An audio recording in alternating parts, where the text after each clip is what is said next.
जोन तेजस तिवारी जी हमें ये अपने लड़का के वो बहुत बढ़िया गुण सिखौले हूँ। बहुत बढ़िया। गांजा पिए।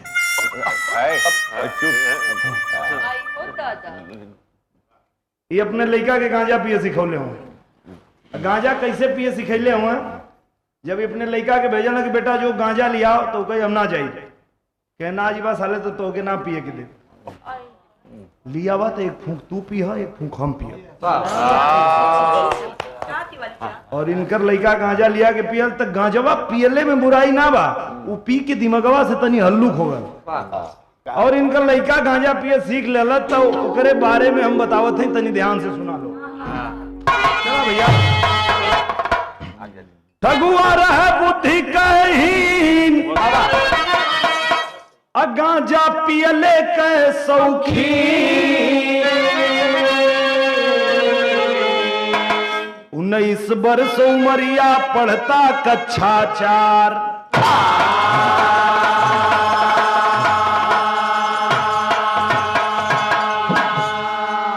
देखा तिवारी जी कितना खुश हम अपने बेटा के गांजा पिया पिया के ओकर बुद्धि इतना तेज कर देना। 19 साल के उम्र में इनका लड़का कक्षा 4 में पढ़ेला। और सबसे बड़ ओकर बहादुरी का है वो हम बतावत हैं। कहानी की शुरुआत भेल भैया। अरे कभी वो 4 में से 3 में पढ़न लागे, कुछ सवाल मास्टर साहब का लड़न लागे। एक दिन मास्टर साहब प्रश्न किए हंस करके, 4 जोड़ा बोला ठगुआ कस करके। 4 के ना जानिया 4 के खायल जाला, कहे मास्टर की एकरे बुद्धि में लगल ताला।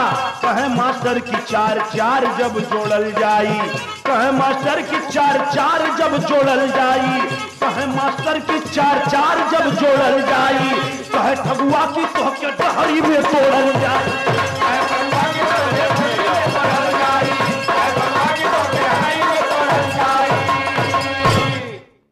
बड़का साहब इनका लड़का स्कूल में पढ़े जाला 4 में से 3 में, और 3 में जब पास हो जाई तो 2 में आ जाए।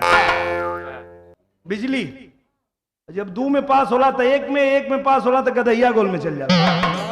और एक दिन मास्टर साहब बहुत प्यार से पूछना कि बेटा तेजस तिवारी का लड़का हवा, एगो प्रश्न पूछी बतईबा। पूछना कि बतावा कि 4 जब जोड़ल जाई 4 अचार। ठगुआ सोचा था 4 अचार, कल पहलका 4 कौने चिड़िया का ना होई तो हमके ना पता, लेकिन अचार खायल जाला। मास्टर जी कहना अरे 4 तो के पता ना बेटा, खाली अचार खाए जानला। कहना कि तब तो के ना पता तो हम बताई। कहा बतावा? कहना 4 जब जोड़ल जाई, ठगुआ कह चला तो के डहरी में तोड़ल जाई। तेजस तिवारी का लड़का है, हल्लुक पातर आदमी मत समझा हमके, बहुत बुद्धिमान है। मास्टर जी कहना बहुत मतलब क्रोध में आ गए। मास्टर जी कहना कर नाम का एक स्कूल में पढ़े के ना ओकर नाम हम काट के कहना जा तो छुट्टी, अब तो के स्कूल में ना पढ़े के। ठगुआ एकदम खुशी के मारे कि अब पढ़ाई करे के ना पड़ी। भाग के आल घरे आके तेजस तिवारी जी घरे अपन बैठ के और दोपहरिया में बांस का एगो डंडा काट के और के छीलत हुआ, लकड़ी उकड़ी बना के बकरी उकड़ी चरावे जाना है तो लकड़ी उकड़ी छीलत हुआ। इतने में ठगुआ के देखना कहना रे कर स्कूले ना गई का रे गलत रानिया। कहना तो फिर कैसे घरे चली ले रे?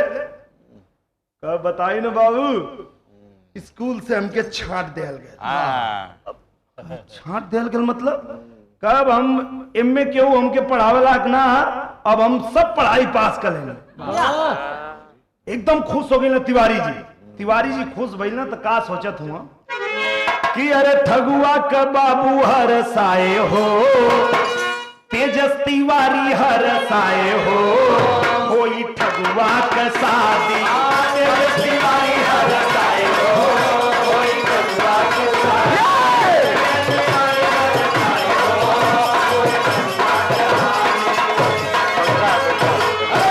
तेजस तिवारी वो साथी वो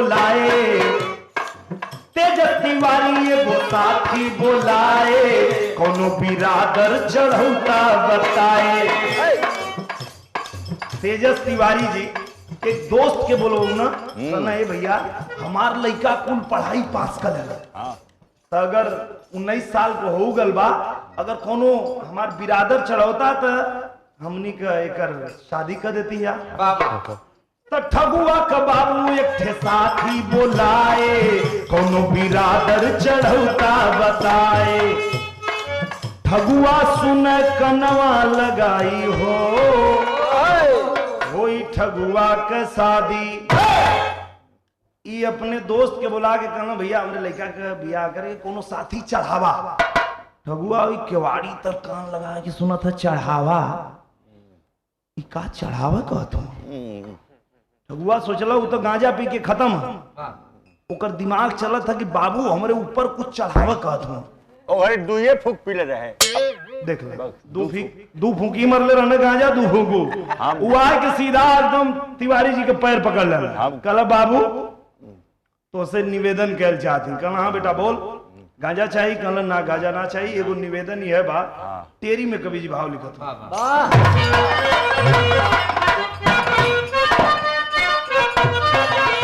कहला ए बाबू अगर हमार बियाह करे खातिर केहू के चढ़ाईबा हमरे ऊपर तो मेहरिया नहीं चाहिए बाबूजी।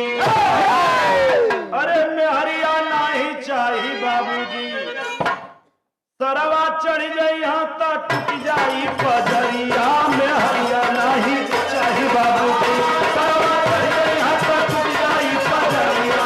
मेहरिया नहीं चाहिए, सरवा चढ़ गई तो टूट जाई पजरिया। मेहरिया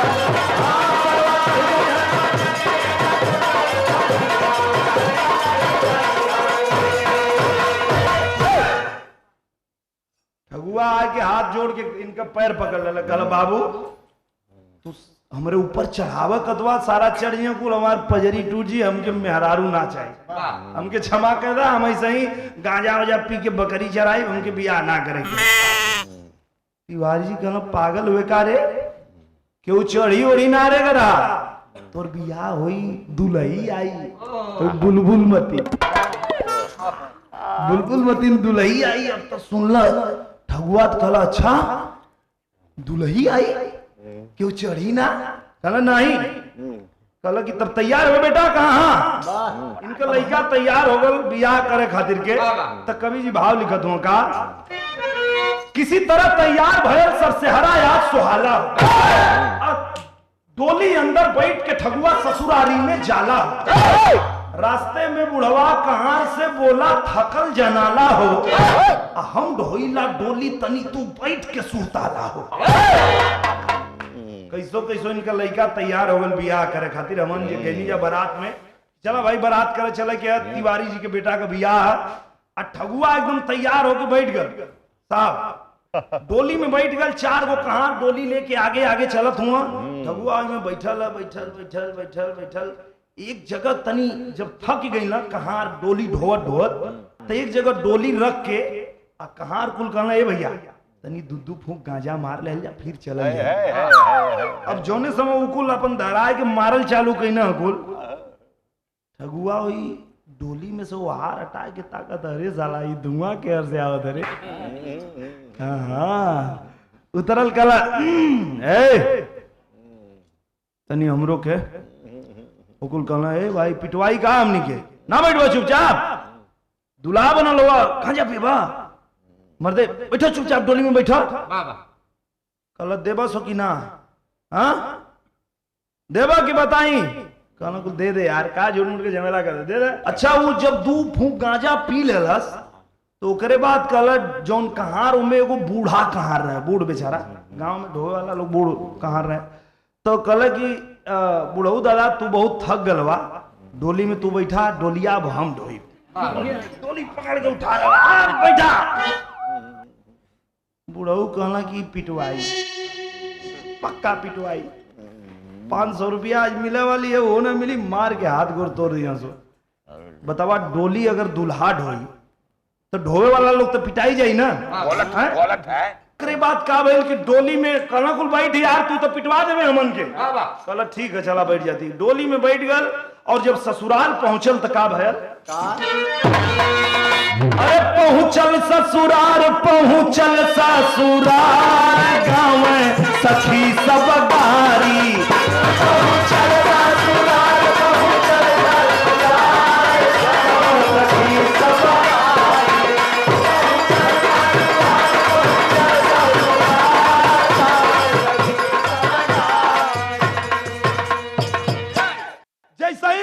पहुंचल। कहां? ठगुआ के ससुराल में। सखी सहेली जुट के गाड़ी गावे लगली। गाड़ी गीत गावत है और जब गाड़ी सुनलस होई डोली में से, कलसी गरियावत ही सुकारे पूरा कुरेक के ताका लगल। लड़की कुल गाड़ी एक और गावत ही, एक और डराती है। दुल्हवा ऐसा काहे ताकत हरे मारी का। दुल्हा एकदम पूरा एकदम ध्यान लगा के देखा तो गरीबू लोग इशारा करल चालू कर दिले है। तिवारी जी पीछे ही अपन बंदूक लेके अपन पूरा टाइट हो चल। हाँ भैया चला चलियो बारात तेरा चल चल बंदूक बंदूक। लेकिन भयल का कि अरे पहुंचल ससुरार, पहुंचल ससुरार, गाँव सखी सब गारी। पहुंचल ससुरार, पहुंचल ससुरार, गाँव सखी सब गारी।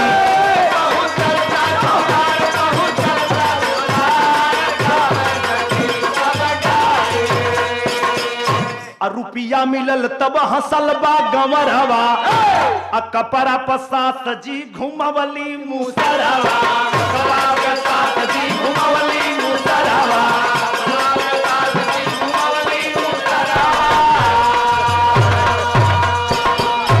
ए भैया जैसे ही परछावन का टाइम आइल, दुल्हा के परिछल जाला ना, तो पहले 2-3 गो मेहरारू खड़ी हैं, तो वही में से एगो नई नवेली है बिजली रानी। कल है हटा रे हमके परिचय दसो। गनी और लफ से जाके तनी दही लेके और उठवा पे जब दही लगौनी तो तनी से लगौनी तो चाट ले तो देखा थे अरे कुछ दिमागवा से हल्लू खका रे। अच्छा चला एक बार और लगा देते, दही लगाओ जाना सगुन खाती। एक बार और दही लगौनी थोड़ा सा, कहते देखा बू इतनी इतनी चटौले काम ना चली।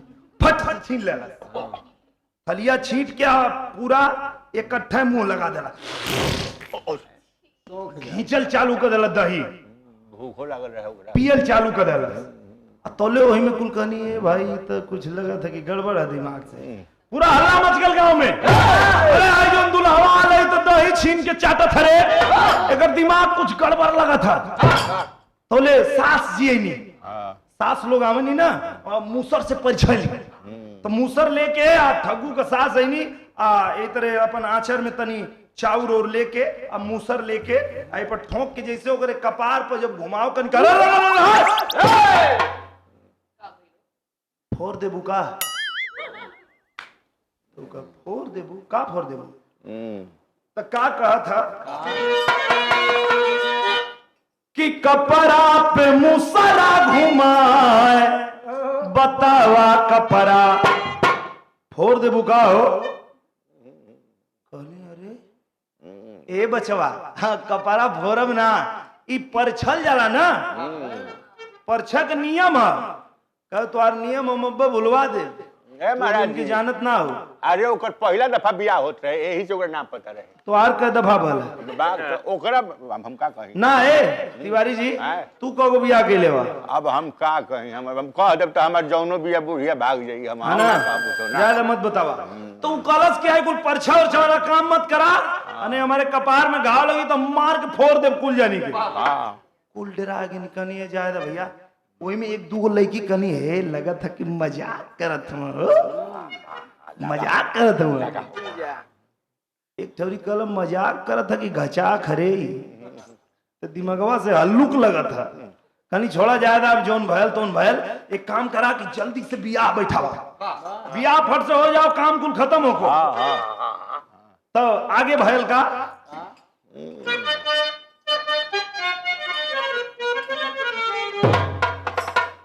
आगे बढ़ गल बियाह आ गए तो जब की बैठल बियाह सुंदर अरे ठगुआ आयल मरवा अंदर मिलके सखी गीत लयदारी मंगल चार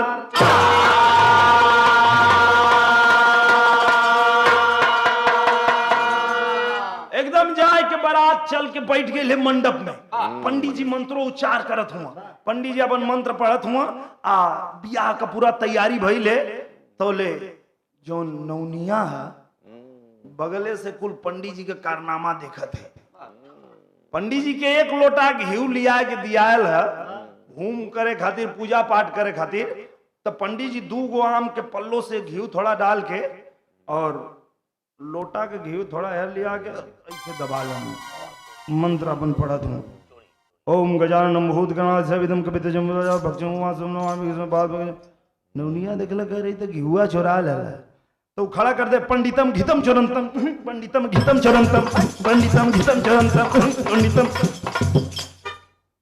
पंडित जी सोचना रे साला लगत है बुझ गेल का तो मंत्र पढ़त हूँ कथो आधा तोरम आधा मोरम चुप रहो स्वाहा आधा तोरम आधा मोरम चुप कर स्वाहा आधा तोरम आधा मोरम चुप रहो स्वाहा नौनिया समझ गए आधा दे चला ठीक है कोनो बात ना आधा मिले की चाहिए आधा हमार होगा आधा कर चला कोनो बात ना तोले कुल सखी ओखी गीत गारी गावत बाणी बियाह होत बा अब बियाह जैसे ही खत्म भय तब बियाह जब खत्म होला तो एगो औरी हमन के गांव में रस्म बाटे कि कोहबर में लइका के ले जाल जाला दुल्हा के दुल्हा के कोहबर घर में लेके जाल जाला आ कोहबर में केहू ना रही खाली दुल्हा जाई आ दुल्हा के साथ में जो दुल्ही का ऐसन कुल सहेली रही है 5-6 गो उ लोग आंगन में रही हैं और उनके परेशान करी हैं तो जब कोहबर में पहुंचल तब भयल का पापट कलाई ने भैया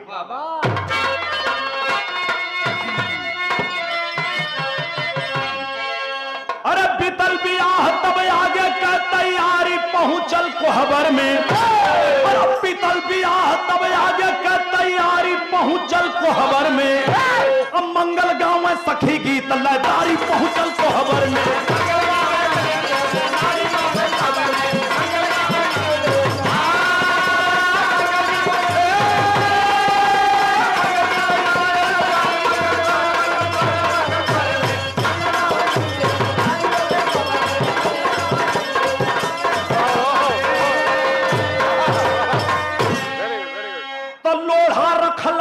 सखी कह पाँव पूजा हर सही है हो तो ठगुआ धैलस पाकिट में ये हमारे घरे पूजई है हो अगर न पूजा हो इनसे चटनी रोज पिसई है हो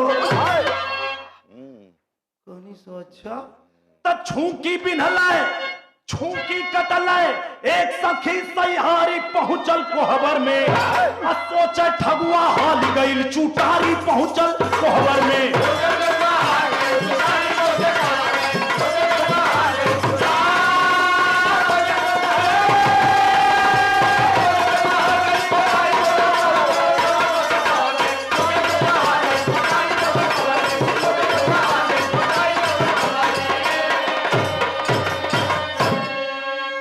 भैया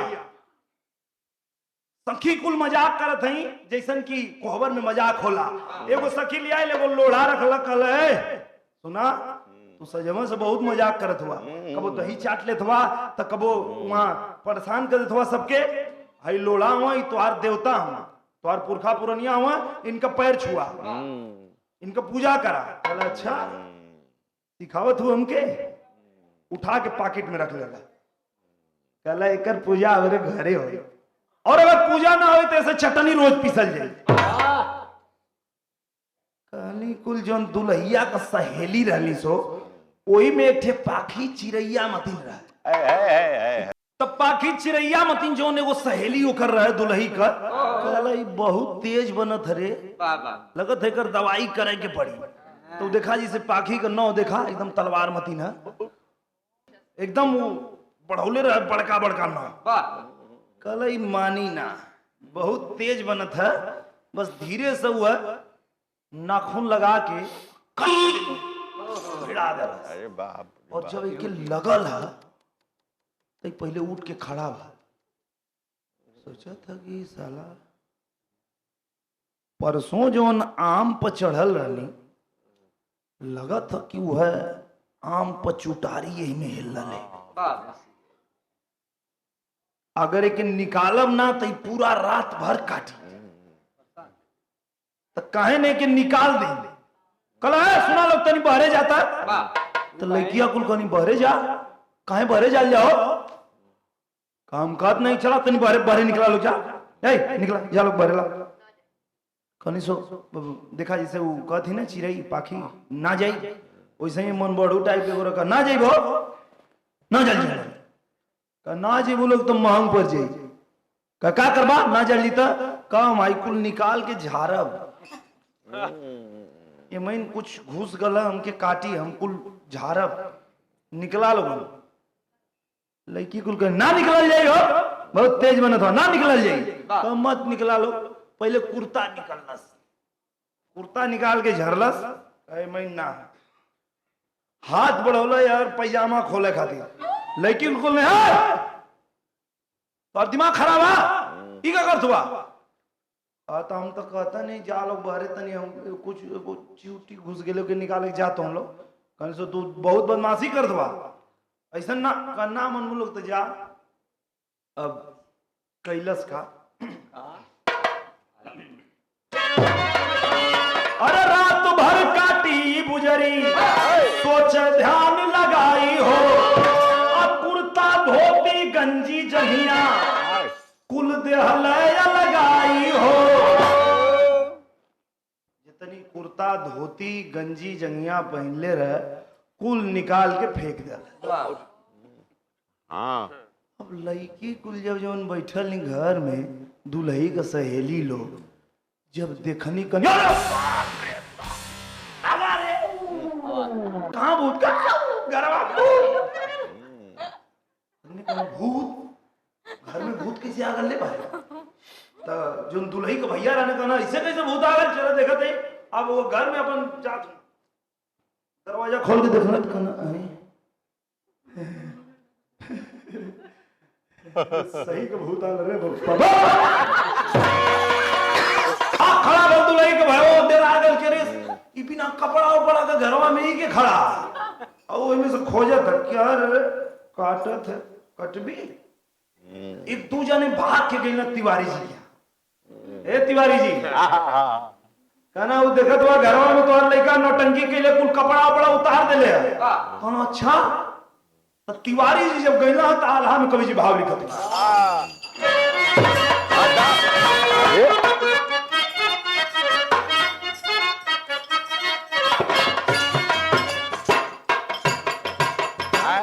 तेजस तिवारी सम अरे झावा ठाकुआ के भैया गढ़ू बन के रहा इतना हुआ ससुरा। बाबूजी के अपने जब सुनल बचनिया ठगुआ, उठौले बाटे ठगुआ गौआ। ए भैया तेजस तिवारी जी गइला घर में देखल कन का हो ठगू, ई कौन भैया, ई कौन रूपरेखा? कहना बाबू उ में ना वेल गेले चूंटी उ काटत रहले ओई की झारत है। कहना भाई गधा कहीं का जल्दी पहन। कहानी हम हाँ सब पहन वही ललस। कहना बेटा इस ससुराल है, यहाँ तनी गढ़ू बन के रहा, वजन बना के रखा। गुआ कलस बाबूजी कले में वजन बना के रखे के। बाबूजी के अपने जब सुनल बचनिया ठगुआ, वजन बनावे लागल ठगुआ रे गावा।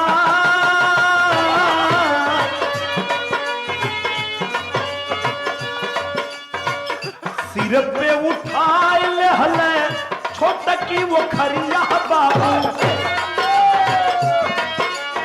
बाबू वजन ठगुआ कही लैला कपा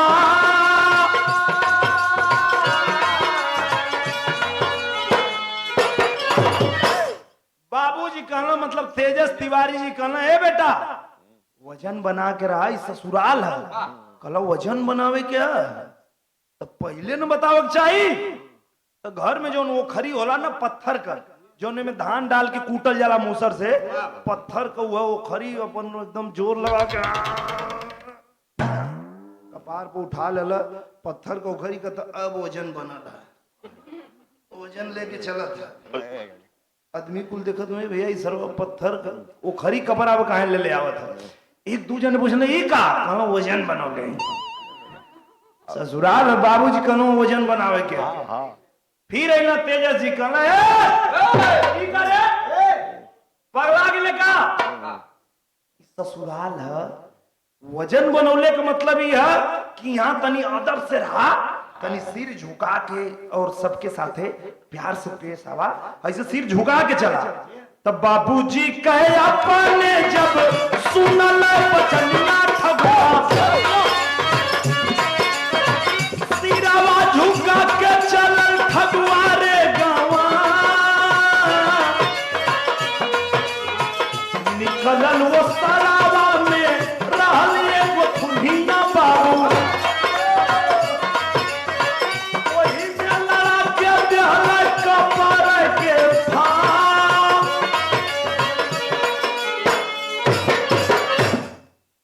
तेजस जी तिवारी जी अपने लड़का के समझा देना कि बेटा गढ़ू बन के रहले का मतलब ये है कि तनी सर झुका के चला कह ठीक है पहले न बताओ कि चाहिए पूरा ऐसे मुड़ी करके और चला लगल सामने वो सारी में से वो बांस निकल रहा है ऐसे ही दादा यार से एकदम मुड़ी नीचे के लिए सुब्रोदा अब मान ला बांस है ऐसे ही मुड़ी लटकौले आवत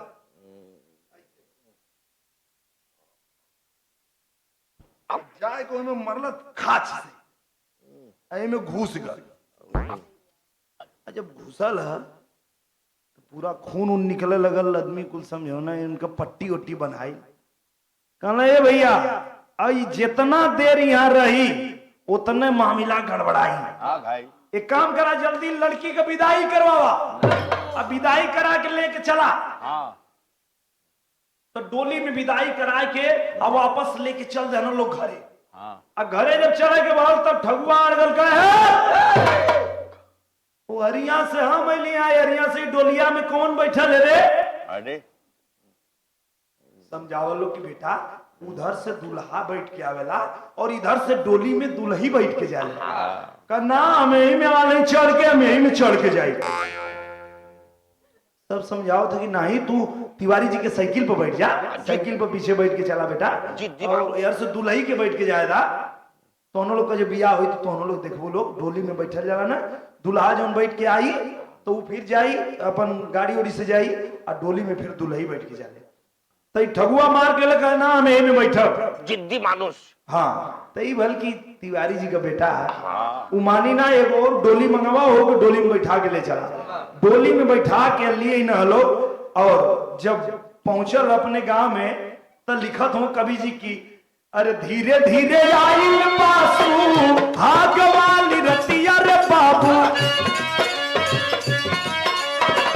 भेजली भाऊ जाई उनके घर रे माझा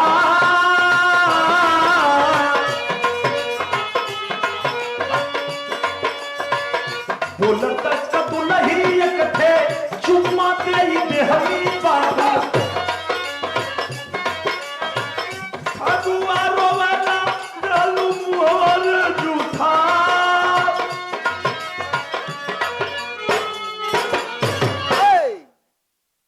भैया कैसो विदाई कह के दुल्ही के लिए ना लोग घरे और घरे अले के बाद दुल्ही के अपन सजा उजा के घर में पहुंचा देहल गईल आ सांझी के भौजाई लोग जो नहीं दुल्हा के पकड़नी करनी है ठग्गू चला कहा हम जाते हैं और खेत को सुते की कहना ही चला तो घर में सुते के आज तुम्हार बियाह होगा बहरे ना सुते के भौजाई को उनके पकड़ के ले जाए के घर में ठेल के बहरे से केवाड़ी बंद कर देंगे और जब बहरे से केवाड़ी बंद कर देनी गल अंदर घर में थोड़ी बेर सोचलस कि केहर जाई तो देखलस कि दुल्हिया जौन है वो बेचारी जैसे ठग्गू के देखला तो उतर के जाके एक और खड़ी हो गई चुपचाप। कहले ज्यादा भले अपने आप हट गई गल जाके और वही बेड पर चुपचाप सूत गल। दुल्ही खड़ा होके जोहत बा कि अब हमसे बतियाई अब कुछ बोली हैं घूंघट कर ले बेचारी में सोचे थे अब कुछ बती हैं और वो थोड़ा बेड पर गया और सांस खींचल चालू कला।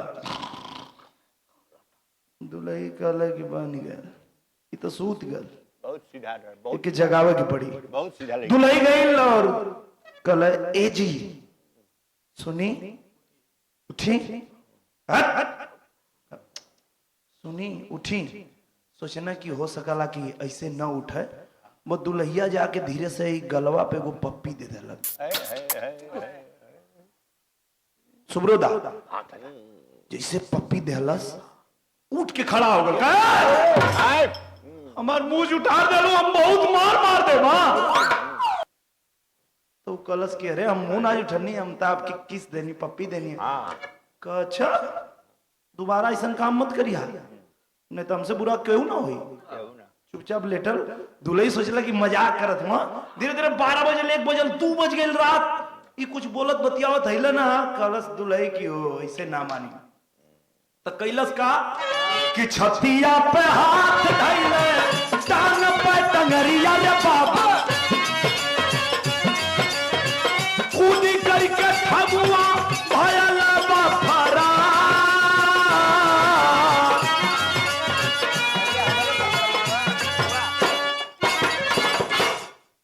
दुल्ही सोचला कि जब ये कुछ बोलत बतियावत है ना हुआ तो लगत है कि लजात हुआ हम ही कि कुछ बोले बतियावे के पड़ी। तो दुल्ही का काम कैलस कि ठग्गू के ए कंधा पे ऐसे ही हाथ दे देला। ठग्गू सोचना यारियां अथवा कहाँ रखा थे धीरे धीरे हाथ लगल बढ़ावे दुल्ही और जब ये हर लिया कहलस कि ओ समझ गई चाप के मुंह आई समझ गई यही खातिर है गला चापल चाहते हमारे। तो अरे उल्टा समझा दुल्ही का अपने इरादा हो चिल्लायल बा ठगुआ अरे चिल्लायल बा ठगुआ अरे तवरिया बड़का दादा हो चिल्लायल बा ठगुआ तवरिया बड़का दादा हो चिल्लायल बा ठगुआ।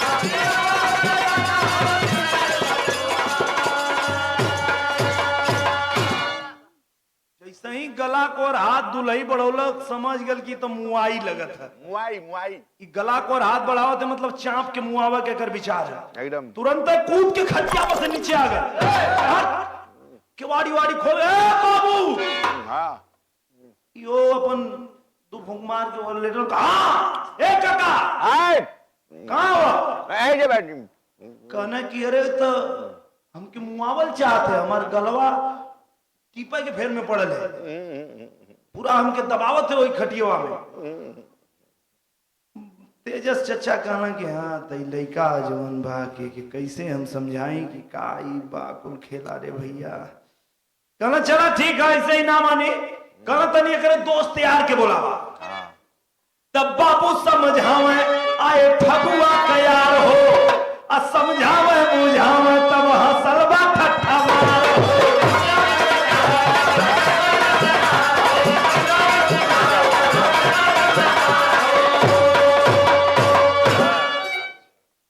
दोस्त यार के बोलो ना तेजस चचा ओकर दोस्तन के बोला के कहना यार के समझावा कुल एकदम बकलोल है पता न का उल्टा सीधा समझत है। तो जब दोस्त कुल है ना ई दोस्त कुल आए के ओकरे कान में समझावत हूं कि अरे ठगुआ वो तो के मुंह आवे बदे गला चापत ना रहे सुन यार कान में सुन कहे तब बियाह हो जाला ना ओकरे बाद सुहाग रात ओकरे बाद अरे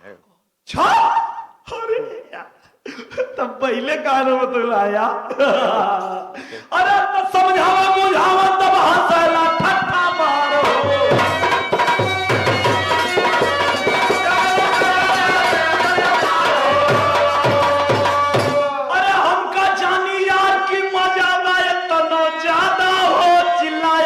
ठगुआ, अरे दवरिया बड़का दादा हो चिल्लायल बा ठगुआ, दवरिया बड़का दादा हो चिल्लायल बा ठगुआ, दवरिया बड़का दादा हो। ठगुआ कहला रे यार तो पहले न बताओ कि चाहिए, अरे हम तो जनता ना रही है। तो जैसे ही हंसत हुआ कैसे काका कैसे ऐसे इनका लड़को हंसाला, दोनों जना गांजा पिया ना लोग, जैसे ही हंसत हुआ तिवारी जी ऐसे ही वो हंसाला, तब वो हंसल के हम तो जनता ना रही है कितना मजा, ठीक है यो तब खुश हो गई ना, कहना अब कोनो बात ना, अब हम जाती शूटिंग कर सुब्रतो दा का एगो फिल्म है, तो फिल्मिया का नाम का डायनासोर मुअल दंगा में, टाइटैनिक डूबल गंगा में। कोई फिल्म में इनके काम करेगा और अपने ठग्गू बेटा के उनके दुल्ही के घरे छोड़ के, अपने बुढ़िया के घरे छोड़ के, और या के यहाँ शूटिंग करता है जहाँ से ही आप लोग इनके लिए के आयल हुआ। अरे वो खुशखबरी बताओ भुला गए नहीं, पटना से एक ट्रैक्टर इनके खातिर लोग बैगन भेजले होंगे।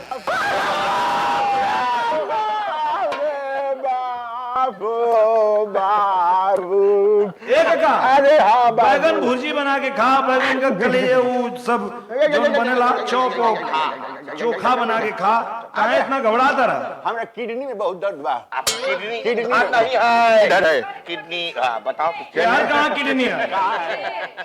के है मैं वॉइस चढ़ गया। हाँ इनमें तो तुम्हारी बुद्धि है, बुद्धि किडनी है जा। इनका क्या बुद्धि का इनका लइको है बड़का साहब, तो वो कहलस लास्ट में क्या कहलस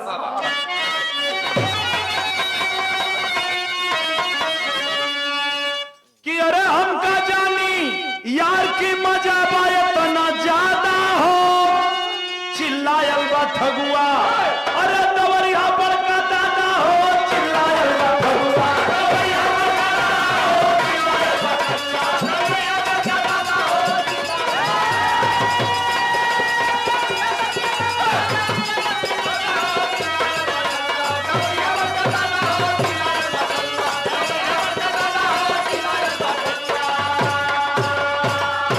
गुरु बिहारी, गुरु गणेश, गुरु राम लाल मुर्बा का स्वर्ग चंद्रिका कवि बच्चन का विजय पताका।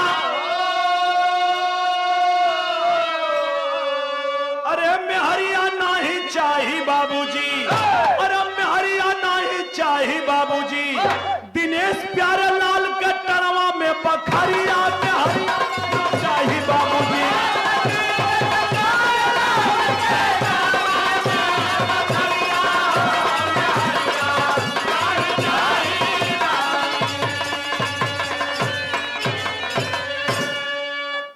भैया बिरहा रहले बड़का साहब, इनके बेटा के बियाह का पूरा दास्तान रहा जो हम गा के सुना देनी है, और अब हम चाह के हमके इजाजत डालो। अच्छा तो ए जी सरकार, हाँ। ऊ तो रउआ सुना देनु तो हम सुनले रहनी बियाहो में। हाँ। अनु हाँ। तेरी एगो हम चाहते चटकार हो जाओ, तुम चटकार हो चटकार वाला? है मिजाज बनाओ, देखा तो ये लोग कोई जो खड़ा हो जाए लोग तब ना, खड़ी हो जाए लोग जगह पर कि अरे दुल्ही रहे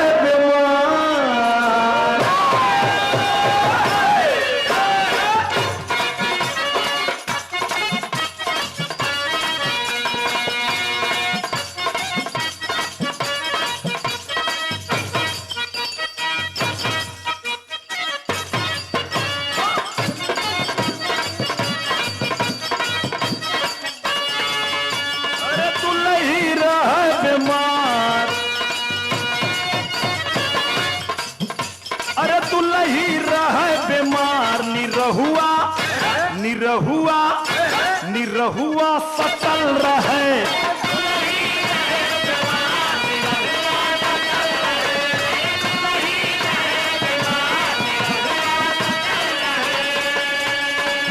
वही घर में खाला नहाला,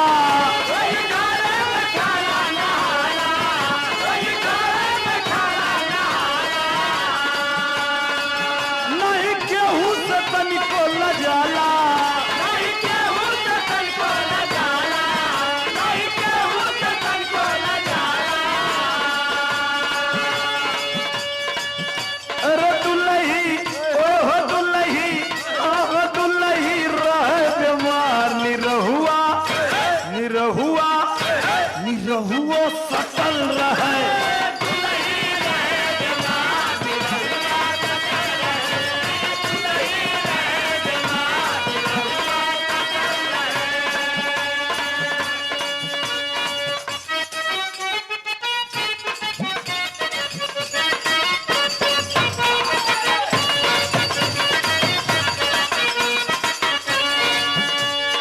कुचुर कुचुर आंख करे,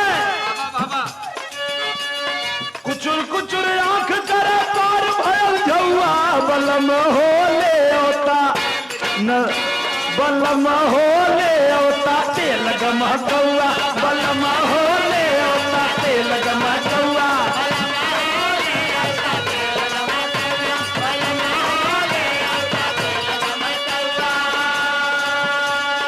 कुचुर कुचुर आंख करे, पार भयल झौआ बलम होले होता तेल गमकौआ, बलम होले होता तेल गमकौआ, बलम होले होता।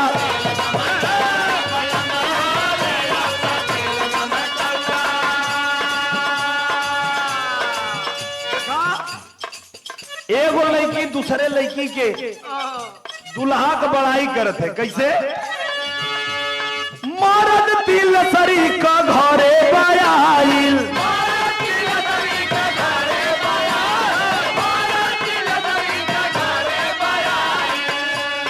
निरमा का पाउडर या साबुन लियाइल,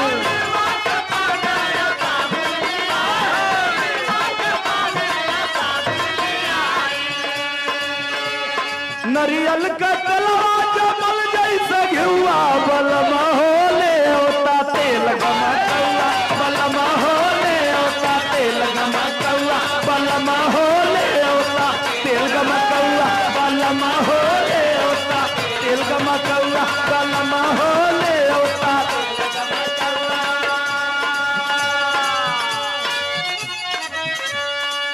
एक का ई तो तेल गमकौआ रहा, आय आय आय लेकिन आय आय बूढ़ में ये बात बा कैसे? कैसे? अब एक लाइन बाबा के हुई, आजा बाबा जल्दी आजा। आय अब हम नीचे से बजाई बा तो के ऊपर से गावे के बा, आजा तीसरी गाड़ी। आजा। अब भोजपुरिया मर्द के जवानी के एक अलगे बात है। तब भोजपुरी के पहले देखी कि का है भोजपुरी। सिम्टम कोनो बीमारी के सिम्टम होला। जाड़ा बाटे बुखार बाटे तो मलेरिया हो सकेला, लेकिन देखी आज तक झूठ ना बखाने जाने, छूत छात मान जाने, मान जाने सबके न कर जी हजूरिया, अधूरिया चढ़ावे जाने, पीठ ना दिखावे जाने, आ डीठ ना लगावे जाने आन के बहुरिया, आन पर लड़ावे जान, जान के न जान जान, ऐ चल के उतान जाने तानी के लौरिया, आरे बानी मर्दानी जाने, चाल मस्तानी जाने, होला एक पानी के है मर्द भोज पुरिया। देखी आर तो बूढ़ में जे बात बाऊ बात का जवान में, आर तो बूढ़ में जे बात बाऊ बात का जवान में, जिया बुढ़ाओ जिया। अरे बूढ़ कहले औकात में रहा दादा मजा कर रहा है। अरे तो बूढ़ में जे बात बाऊ बात का जवान में, आए गो चुमा दे द बूढ़ी,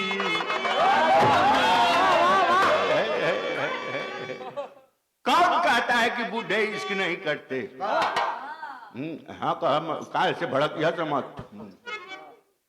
आए गो चुमा दे द बूढ़ी, अरे चल चलो खरिहान में, एगो चुमा दे द बूढ़ी, चल चलो खरिहान में, एगो चुमा दे द बूढ़ी, चल चलो खरिहान में। ए बूढ़ में जे बात बाऊ बात का जवान में, बूढ़ में जे बात बाऊ बात का जवान में, अरे एगो चुमा दे द बूढ़ी, आ चल चलो खरिहान, एगो चुमा दे द बूढ़ी, चल चला खरिहान, एगो चुमा दे द बूढ़ी, चल चला खरिहान में, एगो चुमा दे द बूढ़ी, चल चला खरिहान। आवा आवा